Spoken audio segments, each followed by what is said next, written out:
नमस्कार दोस्तों, एक बार फिर से स्वागत है आपका फार्माकोडर के यूट्यूब चैनल पे। देखिएगा, अभी तक हमने कुछ डेटा टाइप पढ़े हैं, जैसे कि हमने लिस्ट के बारे में पढ़ा, हमने टपल्स के बारे में पढ़ा, हमने देखा कि कौन कौन से फंक्शन उनके साथ एसोसिएटेड है। आज हम एक और नया डेटा टाइप इंट्रोड्यूस करने वाले हैं। देखो, इस डेटा टाइप को समझने से पहले मैं आपसे एक सवाल पूछना चाहता हूँ। मान लीजिएगा कि आपके पास एक हॉस्पिटल में अपना एक डेटाबेस है। उसमें आपने एक डेटाबेस के अंदर एक टेबल बना रखी है जहाँ पे आप जो भी पेशेंट परचेज करता है उसके बारे में आप जानकारी लिखते हैं। तो लेट्स से कि उस डेटाबेस के अंदर हमारे पास जानकारी है कि हमने पीसीएम हमने परचेज की है, ठीक है, क्रोसिन परचेज हुआ है। फिर कोई दूसरा पेशेंट हो सकता है, उसने दोबारा पीसीएम लिया है, फिर किसी पेशेंट ने डोलो लिया है, फिर क्रोसिन लिया है, और फिर से पीसीएम लिया है। ठीक है, तो आपका एक मैनेजर होता है, वो आपसे आप ये पूछे कि मुझे ये बताओ कि आपने कितनी यूनिक मेडिसिन आज बेची हैं। तो क्या आप इसका निकाल पाएंगे कि कितनी यूनिक मेडिसिन बेची है? क्योंकि यदि आप यहाँ पे इन सबको एज अ लिस्ट के अंदर स्टोर करोगे तो आपको पता है कि लिस्ट के अंदर हमारी डुप्लीकेट्स वैल्यू अलाउ होती हैं। सेम गोस विथ हमारा टपल। ठीक है, टपल के अंदर भी हमारे डुप्लीकेट्स वैल्यूज अलाउ होती हैं। क्योंकि अगर आप एक्चुअल में देखें तो एक्चुअल में हमारी जो मेडिसिन हमने बेच रखी है वो है हमारे पीसीएम, क्योंकि यहाँ पे देखो पीसीएम दो बार रिपीट है, क्रोसिन, डोलो। तो हमने केवल और केवल 3 ही मेडिसिन बेची हैं। लेकिन हमारा जो लिस्ट और टपल होगा वह हमें देगा 3 और 3 6 मेडिसिन हमें यहाँ पे ला के दे रहा है। लेकिन यूनिक मेडिसिन की बात करें तो केवल और केवल हमने 3 ही मेडिसिन बेची है। तो इस वजह से हमें कोई एक ऐसा डेटा टाइप चाहिए था जो ऑटोमेटिकली हमारा डुप्लीकेट्स रिकॉर्ड्स को रिमूव कर दे। इस वजह से हमने सेट का इजाद किया। ठीक है, अब सेट की डेफिनेशन क्या है? Set is an unordered collection of unique item. अब देखिएगा, हमने अभी तक जो लिस्ट की डेफिनेशन पढ़ी थी और टपल की डेफिनेशन पढ़ी थी, वे भी हमारे कलेक्शन थे आइटम्स के। लेकिन इसमें दो चीज़ें आती हैं हमारी डेफिनेशन में। यदि मैं आपको बताऊं तो लेट्स से ये लिस्ट होगी हमारी, ये हमारी टपल हो गई, और ये हमारा सेट हो गया। ठीक है, तो ये ऑर्डर्ड था। इसमें सारी चीज़ें जैसे आप लिखते हैं वैसे ही सारी चीज़ें स्टोर होती हैं। यदि आपने सबसे पहले मैं लिस्ट के बनाते समय पीसीएम लिखा है तो पीसीएम सबसे पहले ही आएगा, और अगला मैं क्रोसिन लिखा है तो उसके बाद क्रोसिन ही आएगा। मतलब सब कुछ ऑर्डर्ड होता है। सेम जो हमारा टपल था ये भी ऑर्डर्ड था, लेकिन यहाँ पे ये अनऑर्डर्ड है। अनऑर्डर्ड है यानी कि किसी भी ऑर्डर में आपको डेटा एक बार बना दो तो उसके बाद मिल सकता है। दूसरा सबसे मेन डिफरेंस है, इसी की डेफिनेशन के अनुसार बताऊं तो a set is an unordered collection of unique item. यानी कि सेट में केवल और केवल यूनिक आइटम आएंगे। ठीक है, लेकिन ये केस हमारा इनमें नहीं था। इसमें आप डुप्लीकेट्स भी ले सकते थे और इसमें भी डुप्लीकेट्स आप ले सकते थे। हुआ, इसके अलावा जैसे मैंने बताया है कि पाइथन के अंदर सबको रिप्रेजेंटेशन के लिए एक हमें सिंटैक्स दिया है, या फिर एक हमारा सिग्नल है कि यार ये लिस्ट है, तो लिस्ट के लिए हम यूज़ करते हैं स्क्वायर ब्रैकेट्स का। वहीं टपल के लिए हम राउंड ब्रैकेट्स का यूज़ करते हैं, और सेट के लिए हम यूज़ करते हैं करली ब्रैकेट का। बाकी जो और चीज़ में था कि ये इसमें मल्टीपल आइटम स्टोर हो सकते थे, तो इसमें भी मल्टीपल आइटम स्टोर हो सकते हैं और इसमें भी मल्टीपल आइटम स्टोर हो सकते हैं। उसके अलावा जैसे कि ये म्यूटेबल था, हमारा लिस्ट म्यूटेबल होते हैं। लिस्ट के अंदर जब हम एक बार लिस्ट बना देते हैं तो कोई भी चीज़ आप चेंज कर सकते हैं। तो उसी तरीके से आप सेट्स में भी कर सकते हैं। टपल में हम एक बार टपल बना दें तो हम उसको चेंज नहीं कर सकते हैं। तो ये मेजर डिफरेंस हुआ हमारे तीनों डेटा टाइप के अंदर। तो अगर इसकी प्रॉपर डेफिनेशन में आए तो Python set is an unordered collection of unique item and they are commonly use for computing mathematical operation such as union, intersection, difference and symmetric difference. तो अगर आपने 9th और 10th की मैथमेटिक्स पढ़ी होगी तो वहाँ पे आपको इस तरीके के डायग्राम आपको याद होंगे, जहाँ पे हम दो चीज़ों के बीच में उसका यूनियन निकालते थे, इंटरसेक्शन निकालते थे, डिफरेंस निकालते थे, सिमेट्रिक डिफरेंस निकालते थे। अब यदि इंपॉर्टेंट प्रॉपर्टीज़ के बारे में बात करें सेट की, तो सेट हमेशा से, जैसे मैंने आपको बताया कि सेट हमारे अनऑर्डर्ड होते हैं। यानी कि एक बार जो आइटम स्टोर्ड है सेट में, वो अपने पर्टिकुलर ऑर्डर में नहीं रहते, उनका ऑर्डर हमेशा चेंज होता रहता है। दूसरा है कि सेट में हमेशा यूनिक आइटम ही होंगे, डुप्लीकेट्स आइटम अलाउड नहीं होते सेट में। तीसरा है कि सेट्स आर अनइंडेक्स, यानी कि आप कभी भी सेट के अंदर इंडेक्सिंग नहीं कर सकते। ये क्यों नहीं कर सकते? क्योंकि देखिए, इंडेक्सिंग का मतलब क्या था कि आपका जब भी कोई एलिमेंट सेव होगा तो उसका एक एड्रेस होगा। लेकिन सेट के अंदर हमेशा जो चीज़ें होती है वो अनऑर्डर्ड होती है, वो अपनी जो पोजीशन होती है वो कहीं से भी कहीं पे भी शिफ्ट कर सकते हैं। तो इस वजह से इंडेक्सिंग पॉसिबल नहीं होती सेट्स के अंदर। और जो लास्ट प्रॉपर्टी है, सेट हमेशा चेंजेबल होते हैं, म्यूटेबल होते हैं। यानी कि आप उनको चेंज कर सकते हैं, आप उसका साइज ग्रो भी कर सकते हैं और श्रिंक भी कर सकते हैं। ठीक है, अब हम सेट क्रिएट कैसे करते हैं? देखिए, सेट क्रिएट करने के लिए जैसे मैंने आपको बताया कि हम करली ब्रेसेस का यूज़ करेंगे यहाँ पे। लेट्स से कि मैं एक सेट क्रिएट करता हूँ एस नाम से, और यहाँ पे मैं करली ब्रैकेट ओपन करूँगा, क्लोज करूँगा, ठीक है। और इससे पहले यदि मैं आपको बताऊं तो लेट्स से कि यदि मैं एम्प्टी सेट, यहाँ पे सिर्फ एक कैच है, ये इंटरव्यू क्वेश्चन के अंदर बहुत ज़्यादा पूछा जाता है। तो मान लीजिएगा कि मुझे एक एम्प्टी सेट क्रिएट करना है, तो बाकियों में जैसे आपने, मैं लिस्ट की बात करूं तो आपने एम्प्टी सेट क्रिएट करने के लिए आपने ये किया और यहाँ पे टाइप चेक किया इसका ऑफ एल, तो ये मेरे को बताएगा कि यार इसकी जो क्लास है लिस्ट है। अब मैं जैसे अगर टपल भी क्रिएट करूँ तो टपल के अंदर मैं राउंड ब्रैकेट का यूज़ करता हूँ और फिर मैं टाइप चेक करूं टपल का, तो इसने मेरे को दे दिया क्लास है टपल। बट अगर मैं यहाँ पे सेट को इस तरीके से डिनोट करूं और उसके बाद टाइप चेक करूं ऑफ एस, अब मैं एंटर करूं, तो यहाँ पे मेरे को जो क्लास दिखा रही है वो डिक्शनरी दिखा रही है। लेकिन आप पूछेंगे सर अभी तो आपने ये बताया था कि जो सेट्स होते हैं वो हम करली ब्रैकेट से दिखाते हैं। देखिएगा, सिर्फ यही डिफरेंस है कि जो ये करली ब्रैकेट है ना, ये एक ऐसा ब्रैकेट है जो हम डिक्शनरी में भी यूज़ करते हैं, जो कि आप आने वाले लेक्चर में पढ़ेंगे, डिक्शनरी के बारे में समझेंगे, और हम सेट में भी यूज़ करते हैं। लेकिन डिक्शनरी क्या होती है, उसके अंदर दो चीज़ें होती है, यानी कि उसको डिफाइन करने के लिए हमें एक की देनी पड़ती है और वैल्यू देनी पड़ती है। लेकिन सेट के अंदर आपको की वैल्यू नहीं देनी पड़ती, आप वैसे ही जैसे मल्टीपल आप एलिमेंट्स लिस्ट और टपल के अंदर दे रहे थे आप वैसे ही दे सकते हैं, ठीक। लेकिन सिर्फ एक कैच यहाँ पे ये है कि यदि आपको एम्प्टी सेट क्रिएट करना है तो आपको डिफाइन करना पड़ेगा कि यार ये सेट है, केवल और केवल एम्प्टी सेट के केस में, ठीक है। अब मैं यहाँ पे टाइप ऑफ एस यहाँ पे दूं तो ये मेरे को देगा सेट, कि ये अब बना है सेट क्लास का, ठीक है। तो ये क्वेश्चन बहुत बार पूछा जाता है इंटरव्यू के दौरान कि आप एम्प्टी सेट कैसे क्रिएट करते हैं, ठीक है। अदरवाइज अगर कभी भी आपको सेट क्रिएट करना हो तो आप करली ब्रैकेट के अंदर यदि आपने कुछ एलिमेंट लिखे हैं बिना की वैल्यू पेयर के तो वो सेट ही माने जाएंगे, ठीक। तो अभी मैं एक सेट क्रिएट करता हूँ यहाँ पे, एस नाम से सेट क्रिएट करता हूँ। अब मैं इसको एम्प्टी नहीं रखूंगा तो मेरे को यहाँ पे बाहर सेट लिखना नहीं पड़ेगा। तो इसके अंदर लेट्स से कि मैं कुछ कलर का नाम दे देता हूँ, let's say red, green, blue, ठीक।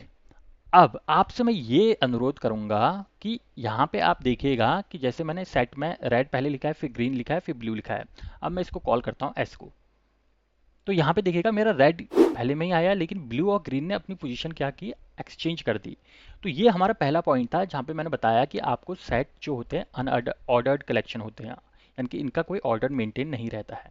दूसरा, सेट के अंदर हम मल्टीपल डेटा टाइप भी स्टोर कर सकते हैं, जैसे कि हम बाकी लिस्ट या टपल के अंदर कर पा रहे थे, ठीक है। लेट्स से मैं यहाँ पे रेड लिखता हूँ जो कि अपने आप पे एक स्ट्रिंग है, फिर मैं यहाँ पे एक नंबर दे देता हूँ, फिर मैं यहाँ पे एक फ्लोटिंग पॉइंट नंबर दे देता हूँ, फिर मैं एक यहाँ पे बूलियन दे देता हूँ और इसको बंद कर देता हूँ और फिर एक्स को दिखाता हूँ, ठीक है। तो इसने यहाँ पे देखिएगा, इसने यहाँ पे सारी चीज़ें स्टोर करके यहाँ पे दे दी है। अब यदि मैं ये दिखाना चाहूँ कि हमारे जो सेट है, सेट के अंदर हम डुप्लीकेट्स एलिमेंट नहीं रख सकते, ठीक है। लेट्स से कि मैं एक नंबर लिखता हूँ 1 3 4 6 कॉमा 3 1 5, ठीक है। ये मैंने एक सेट बना दिया। अब मैं सेट को यदि दोबारा कॉल करूंगा तो आप यहाँ पे देखिएगा जो 3 हमने 2 बार लिखा था, ठीक है, वो सिर्फ एक ही बार यहाँ पे आया है, क्योंकि सेट के अंदर हम डुप्लीकेट एलिमेंट भी नहीं लिख सकते, वो ऑटोमेटिकली उसको रिमूव कर देगा। जैसे कि मैंने आपको बताया कि जो सेट होता है हमारा म्यूटेबल होता है, चेंज कर सकते हैं, बट सेट के अंदर कभी भी कोई म्यूटेबल ऑब्जेक्ट नहीं रख सकते। इसी की वजह से जो इम्यूटेबल ऑब्जेक्ट होते हैं, जैसे कि हमारे नंबर हो गए, स्ट्रिंग हो गए, टपल हो गए, ये हमारे सेट के अंदर के आइटम बन सकते हैं, बट लिस्ट और डिक्शनरी यदि हम सेट के अंदर रखना चाहें तो ये हम नहीं रख सकते, ठीक है। जैसे कि अगर एक एग्जांपल बताऊं, मैंने रेड नाम से एक स्ट्रिंग बनाई है और एक नंबर भी यहाँ पे लिख दिया है, लेकिन यहाँ पे यदि मैं एक टपल को भी कॉल कर सकता हूँ सेट के अंदर, ठीक है। एक टपल मैंने बना दिया है, ए और कॉमा बी बना देता हूँ, ठीक है। ये हमारा टपल आ गया और इसके अलावा मैं यहाँ पे ट्रू लिख देता हूँ जो कि अपने आप में बूलियन है। इसमें मैंने पैरेंथेसिस में गलत लिख दिया है, तो यहाँ पे मेरे को करली ब्रैकेट से ही क्लोज करना था।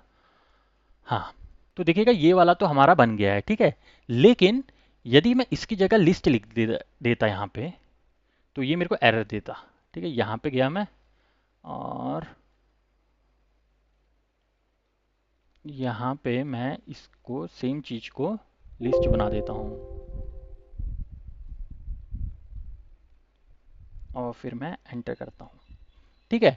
तो यहाँ पे इसने बताया कि क्योंकि ये जो टाइप है ये अपने आप में म्यूटेबल है, और तो इस वजह से आप सेट के अंदर ये सारी चीज़ें नहीं लिख सकते हैं कि लिस्ट कभी भी सेट का अपने आप में पार्ट नहीं हो सकता।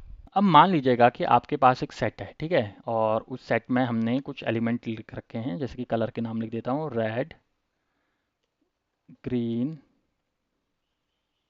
और लेट्स से ब्लू। तो मान लीजिएगा कि आपके पास एक सेट है जिसके अंदर कलर के नाम है। यदि आप इस सेट में कुछ ऐड करना चाहें, क्योंकि हमें पता है सेट हमारे म्यूटेबल होते हैं, यानी कि इसके अंदर हम आइटम ऐड भी कर सकते हैं, तो हमारे सेट के अंदर एक मेथड होता है ऐड नाम से, आप ऐड का यूज़ कर सकते हैं। और लेट्स से कि आपको एक और एलिमेंट ऐड करना है, लेट्स से येलो हम ऐड कर लेते हैं, और फिर मैं एस को कॉल करता हूँ, तो देखिएगा हमारा एक और एक्स्ट्रा आइटम यहाँ पे ऐड हो चुका है। लेकिन क्या हो कि यदि आपको मल्टीपल आइटम ऐड करना हो सेट में, तो उसके लिए हमारे पास अपने आप में एक मेथड उपलब्ध है जो कि है अपडेट। याद रखिएगा, यदि सिंगल आइटम अपडेट करना है तो उसके लिए आप ऐड यूज़ करेंगे, यदि मल्टीपल आइटम ऐड करना है तो आप अपडेट का यूज़ करेंगे। ठीक है। अपडेट के अंदर लेट्स से कि मेरे को कुछ आइटम्स लिखने हैं जो मेरे को ऐड करने हैं, लेट्स से यहाँ पे मैं लिख देता हूँ ब्लैक और लेट्स से ऑरेंज। ठीक है। तो मैंने उसको बता दिया कि यार जो लिस्ट के अंदर दो आइटम है, मेरे को इन दोनों आइटम को अपने सेट पे ऐड करना है। ठीक है। अब मैं एस को कॉल करता हूँ तो देखिएगा ये दोनों आइटम भी हमारे ऐड हो चुके हैं। सिंगल आइटम ऐड करने के लिए हम ऐड का यूज़ कर रहे थे, मल्टीपल आइटम ऐड करने के लिए हम अपडेट का यूज़ कर रहे थे। उसी तरह के लिए यदि मेरे को सिंगल आइटम रिमूव करना है, ठीक है, लेट्स से जैसे मैंने इसको ऐड किया था, येलो को ऐड किया था ना, मैं इसको रिमूव करूँगा। ठीक है। तो उसके लिए मैं यूज़ करूँगा रिमूव का। ठीक है। रिमूव का मैंने यूज़ किया, और रिमूव के अंदर मैं उस आइटम को बताऊंगा जिस आइटम को मुझे रिमूव करना है। ठीक है। तो मैं येलो नाम के आइटम को यहाँ पे रिमूव करूंगा। अब मैं सेट को कॉल करूंगा तो हमारे ओरिजिनल सेट में से येलो आइटम रिमूव हो चुका है। अब और इसी तरीके से हम पॉप का भी यूज़ कर सकते हैं। पॉप मेथड हमारा क्या करता है, रिमूव कर देता है। यदि मैंने कोई स्पेसिफाई नहीं किया तो वो रैंडमली कोई सा भी आइटम यहाँ से रिमूव कर देगा। जैसे एस डॉट पॉप लिखता हूँ और जस्ट मैं पॉप को कॉल कर देता हूँ, एंटर कर देता हूँ, तो इसने रैंडमली मेरा कोई भी आइटम जो है वो रिमूव कर दिया है, यानी कि रेड को अपने आप रिमूव कर दिया है। ठीक है। उसी तरीके से हम क्लियर भी कर सकते हैं, क्लियर का भी यूज़ कर सकते हैं, जिससे कि मेरे सारे के सारे जो सेट के अंदर आइटम है वो अपने आप रिमूव हो जाएं। ठीक है। मेरे को एम्प्टी सेट मिल जाए, तो एस को कॉल करूंगा तो देखिएगा एम्प्टी सेट मेरे को यहाँ पे मिल चुका है। अब जैसे कि हम लिस्ट और टपल का साइज देखने के लिए उस वहाँ पे लेंथ का यूज़ करते थे, तो वैसे ही हम सेट का भी साइज देखने के लिए लेंथ का यूज़ कर सकते हैं। इसने मेरे को साइज बता दिया है 3। और उसी तरीके से यदि मुझे पता करना है कि कोई मेंबरशिप है या नहीं है, ये जैसे मेंबरशिप का मतलब कि जैसे यदि मेरे को देखना है कि जो हमारा रेड है ये हमारा एस नाम के सेट के अंदर है या नहीं, तो ये मेरे को ट्रू और फॉल्स की वैल्यू देगा। तो मेंबरशिप भी पॉसिबल है, तो अभी ये रेड है तो इसने यहाँ पे मेरे को ट्रू दिया। अब जाते हैं और देखते हैं कि हमारे जो 9th 10th के अंदर हमने जो सीखा था उसको एक बार रिवाइज करते हैं और उसका हम कैसे इम्प्लीमेंटेशन कर सकते हैं पाइथन के द्वारा, हम वो सीखते हैं। अब देखते हैं हमारा सेट के अंदर यूनियन का मेथड कैसे काम करता है। ठीक है। यूनियन को हम पाइप ऑपरेटर के थ्रू भी दिखा सकते हैं। यहाँ पे आपको डिस्प्ले भी हो रहा होगा, हमारे पास दो अपने सेट हैं ए और बी नाम के, जिसमें हमने अलग अलग कलर लिख रखा है। ठीक है। तो यूनियन हमारा क्या करेगा, हमारे वो सारे आइटम हमारे प्रोवाइड करेगा जो कि हमारे इधर ए और बी में होंगे। ठीक है। तो यानी कि ये जो हमारा रेड है कॉमन, ये सिर्फ इसको एक बार लिखेगा, बाकी सारे हमारे आइटम प्रोवाइड करेगा। ठीक है। अब इसको हम दो तरीके से कर सकते हैं। यदि मैं लिखूं A dot union of B, इस तरीके से हम कर सकते हैं कि मेरे को इसका पता चल जाएगा इन दोनों का यूनियन कितना है, तो इसने मेरे को यूनियन दे दिया। या फिर दूसरा तरीका भी है कि यदि मैं ए और उसके बाद पाइप ऑपरेटर का यूज़ करूं, बी लिखूं, तो ये तब भी मेरे को सेम चीज़ यहाँ पे प्रोवाइड करेगा। उसी तरीके से यदि मेरे को इन दोनों का इंटरसेक्शन पता करना हो, यानी कि इन दोनों जो सेट्स हैं उसमें से कॉमन एलिमेंट कौन सा है, तो उसके लिए मैं यूज़ करूंगा या तो हम इंटरसेक्शन का यूज़ कर सकते हैं या फिर हम एंड का यूज़ कर सकते हैं जो हमारे कीबोर्ड में लिखा है। ठीक है। तो यदि मैं लिखूँ ए और एंड बी, तो कॉमन क्या है अभी इन दोनों सेट्स में हमारा रेड, तो ये मेरे को रेड देगा। ठीक है। या फिर मैं इसको ऐसे भी लिख सकता था, A dot intersection of B. ठीक है। तब भी ये मेरे को रेड ही देता। अब इसमें तीसरी चीज आती है डिफरेंस। ठीक है। यहाँ पे आप कंप्यूट कर सकते हो डिफरेंस बिटवीन टू सेट्स। ठीक है, टू और मोर सेट्स के बीच में जो हमारा बीच का डिफरेंस है उसको हम कंप्यूट कर सकते हैं। इसमें हम डिफरेंट मेथड का भी यूज़ कर सकते हैं, यानी कि ये हमारा सेट के बीच का डिफरेंस बताता है। यानी कि यदि एक सेट में से मैं दूसरे सेट को माइनस करूं तो मुझे क्या वैल्यू मिलेगी, ये सारी चीज़ें हमें यहाँ पे मिलती है। तो अभी भी हमारे पास सेट यही है, तो इन दोनों की यदि मैं वैल्यू को माइनस करूंगा, लेट्स से कि मैं ए में से बी को माइनस करता हूँ, तो देखिएगा माइनस क्या चीज़ होंगी। जैसे मैंने आपको पहले बताया था, वैसे तो हम किसी तरीके से चीज़ें माइनस नहीं कर सकते, लेकिन यहाँ पे आपको पता है आपका रेड और रेड कॉमन है, तो ये दोनों माइनस हो जाएंगे और उसके बाद हमारी चीज़ें यहाँ पे हमें प्रोवाइड की जाएंगी। ठीक है, तो यदि मैं लिखूँ यहाँ पे a माइनस बी, ठीक है, ये केवल सेट में ही पॉसिबल है, याद रखिएगा। ठीक है, तो इसने मेरे को दे दिया ग्रीन और ब्लू, क्योंकि a में से आपने b की सारी वैल्यू माइनस की, तो b में सिर्फ रेड ही कॉमन था। ठीक है, तो उसने रेड हटा दिया और ग्रीन और ब्लू दे दिया। उसी तरीके से मैं b माइनस ए करूँ, ठीक है, तो ये मेरे को देगा येलो और ऑरेंज। ठीक है, येलो और ऑरेंज। ठीक है, को हम वैसे भी यूज कर सकते हैं, ए डॉट डिफरेंस, यदि मैं यूज करूं डिफरेंस ऑफ बी, तब भी मुझे सेम आंसर यहाँ पे मिलेगा। अब उसके अलावा हम सिमेट्रिक डिफरेंस भी निकाल सकते हैं। यानी कि सिमेट्रिक डिफरेंस का क्या मतलब होता है कि हमारा ए और बी के अंदर हमें सारे के सारे एलिमेंट दे दो, बस केवल वो एलिमेंट मत दो जो कि कॉमन है दोनों के बीच में। यानी कि ये जो होता है ये अपोजिट होता है ए एंड बी का। ठीक है, इंटरसेक्शन का अपोजिट एक तरीके से मान लीजिएगा, ये वो होता है। इसको भी हम दो तरीके से यूज कर सकते हैं, या तो हम डायरेक्टली सिमेट्रिक डिफरेंस लिख ले, जैसे कि यदि मैं ए डॉट सिमेट्रिक डिफरेंस का यहाँ पे लिखूं और उसके बाद यहाँ पे बी लिखूं, तो ये मेरे को देगा ऑरेंज, ब्लू, ग्रीन और येलो। ठीक है, क्योंकि रेड तो देगा नहीं, रेड के अलावा जो भी होगा ये सारे देगा मेरे को। ठीक है, और ये सेम चीज मैं यहाँ पे ऐसे भी कर सकता हूँ कि ए कैप ऑपरेटर यूज करता हूँ। कैप ऑपरेटर आपका जो की नंबर 6 है उसके ऊपर होता है, ए और बी, और इसने भी मुझे सेम आंसर ही दिया। इसके अलावा भी बहुत सारे हमारे सेट्स के ऑपरेशन होते हैं, जैसे सिम्बैटिक डिफरेंस अपडेट होता है, इस डिसजॉइंट होता है, इस सबसेट होता है, इस सुपरसेट होता है। लेकिन सारी चीज़ें यहाँ पे करना पॉसिबल नहीं है, तो ये आपके लिए एक होमवर्क होगा, आप इन सबको ट्राई कीजिएगा और मुझे बताइएगा यदि कोई भी प्रॉब्लम आती है तो। अब देखिएगा, क्योंकि हमारा जो सेट होता है वो म्यूटेबल होता है, लेकिन एक तरीका होता है जिससे हम अपने जो सेट होते हैं उसको इम्यूटेबल बना सकते हैं। जैसे कि टपल हमारा इम्यूटेबल होता है, वैसे ही हम सेट्स को भी बना सकते हैं। तो उसके लिए हम उसको फ्रोज कर सकते हैं, यानी कि एक बार यदि मैंने सेट बना दिया उसके बाद उस सेट में कोई चेंज ना हो। ठीक है, तो मान लीजिएगा कि मैं एस नाम से एक सेट बनाता हूँ, इसमें मैं लिखूंगा फ्रोजन सेट। ठीक है, मैं इस फंक्शन को कॉल करता हूँ। अब यहाँ पे मेरे को अपना सेट डिफाइन करना होगा। सेट के अंदर लेट से मैं रेड कॉमा ग्रीन दो एलिमेंट डाल देता हूँ। ठीक है, और इसको क्लोज कर देता हूँ। ठीक है, तो आप देखिएगा एस के अंदर हालांकि दो एलिमेंट है, लेकिन अब ये सेट ना होकर एक फ्रोजन सेट है। ठीक है, अब यदि मैं इसके अंदर कुछ चीज़ें हटाना चाहूँ तो ये हमारा पॉसिबल नहीं है। जैसे कि अगर मैं एस डॉट पॉप का ऑपरेशन का यूज़ करता हूँ जो हमारा रैंडमली कोई भी एलिमेंट हटा देता था, तो यहाँ पे देखिएगा कि फ्रोजन सेट के अंदर कोई ऐसा एट्रीब्यूट ही नहीं है जिससे आप अपने सेट के अंदर हटा सको। तो जब भी आपको अपने सेट को म्यूटेबल बनाना है, ठीक है, कि इसमें कोई भी चेंज ना कर सके, तो उसके लिए आप फ्रोजन सेट का यूज़ करें। ये कॉन्सेप्ट को ज़रूर याद रखिएगा, ये इंटरव्यू में पूछा ही जाता है। इसके अलावा हम सेट कुछ बिल्ट इन फंक्शन का भी यूज़ कर सकते हैं सेट्स के ऊपर, जैसे कि हम अदर के ऊपर कर सकते थे, जैसे कि लेंथ हो गया, मैक्स हो गया, मिनिमम हो गया, शॉर्टेड हो गया, सम हो गया, ऑल हो गया, एनी हो गया, इन्यूमरेट हो गया, एक्सेट्रा एक्सेट्रा। यहाँ पे आपको लिस्ट मिली होगी, मैं चाहूँगा कि आप इनको ज़रूर ट्राई कीजिएगा। मैंने पिछली वीडियो में बहुत बार ये चीज़ें रिपीट कर रखी हैं, ट्राई कर रखा है, तो वैसे ही आप यहाँ पे भी ट्राई कर सकते हैं।